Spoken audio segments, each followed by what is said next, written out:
Like many folks out there, I'm drawn to all things agroecology and regenerative agriculture. I've spent summers planting trees and orchards, grazing cows, making hugel beds, compost, and biochar. But at most, I was making an educated guess as to what kind of impact I was making on the land. Was it positive? Was it negative? I didn't really know. However, when I first sat down at a workshop with Elaine Ingham, I was blown away. She was talking about a way to create full-scale biological restoration of land with the simplest of processes, compost. Not only did she have incredible examples of drastic land restoration, but she had 4 decades of evidence that her process was improving the soil at the biological level for thousands of people. When I first heard Elaine speak about soil biology, I realized I knew about as much as a sea sponge. Meanwhile, Elaine was up there with Gandalf or Albert Einstein. I decided I had to learn more. Though I visited Elaine's farm and hosted a few webinars with her, going to one of her in-person workshops while I took her online class really helped upgrade what I knew. So when I showed up for a 2-day compost and compost tea workshop in California, I was immediately humbled by the people there. Now, these were dozens of farmers, and a lot of them were actually weed farmers, but they were all there to level up their skills and learn how to actually make good compost and monitor their biology. The compost process. Now, after we saw a lot of examples by Elaine about how to make compost right, we got a practical demonstration by Elaine's compost sister in arms, Elaine. She gives a really good rundown of the practical steps that we could use to start making compost at a small scale. Now, before jumping all the way in and buying a $5,000 compost turner and starting your own lab, it might be better first to learn how to make proper compost, just in the backyard or on a small area of your land. As it turns out, a lot of us are doing compost all wrong. Basically, depending on the thermal compost you want to make, there's different ratios and different requirements for turning, but it all seemed very simple once you saw it in action. For example, if you're making commercial compost, you need to get your pile up to 50% moisture and 133 degrees Fahrenheit for at least 72 hours, or 150 degrees for 48 hours, or 160 degrees for 24 hours.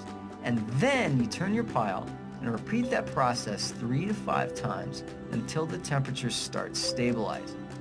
It was super interesting just seeing how fast the pile heated up in just a few hours. When I showed up 2 days later, it was so hot I needed to turn it again.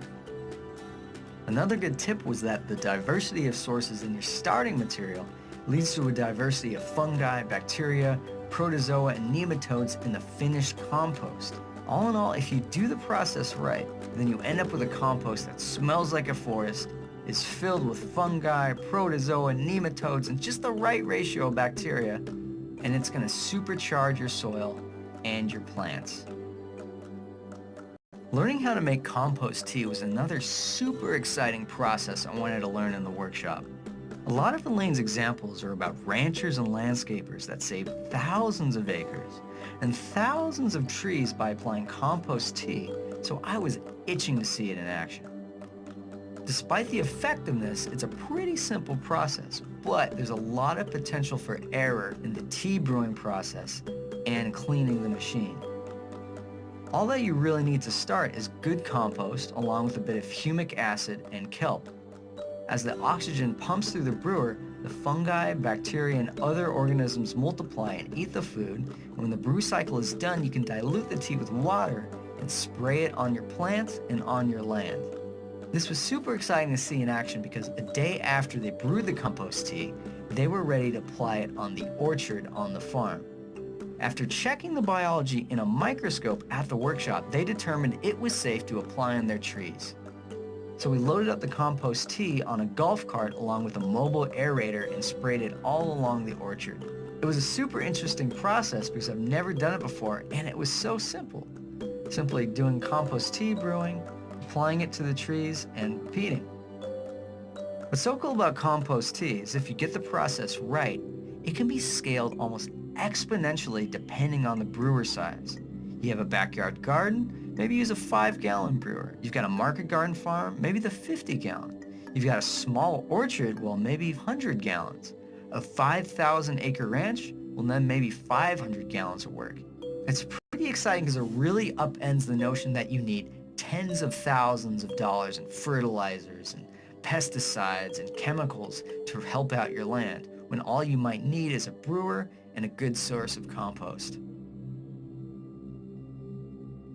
The microscope part of Elaine's biology process is one of the most important pieces because it actually allows you to see if the compost tea or compost you're making is good for the land or if it's garbage poison that's going to kill your trees and your vegetables. Seeing the microscope process in action made me actually excited to use a microscope because I was able to see the kinds of biology that's helpful and the kind of biology that wasn't. I realized that if I could use a microscope, then I could monitor and change the course of the biology I was making in the compost. Even if it's a learning curve, the microscope process is worth it. Overall, the lessons about soil biology that Elaine Ingham teaches is a vital skill that is essential for anyone interested in restoring land health. Though I've only scratched the surface, I can see the unlimited potential for restoring any landscape, increasing the yields of any crop, and restoring profits to producers.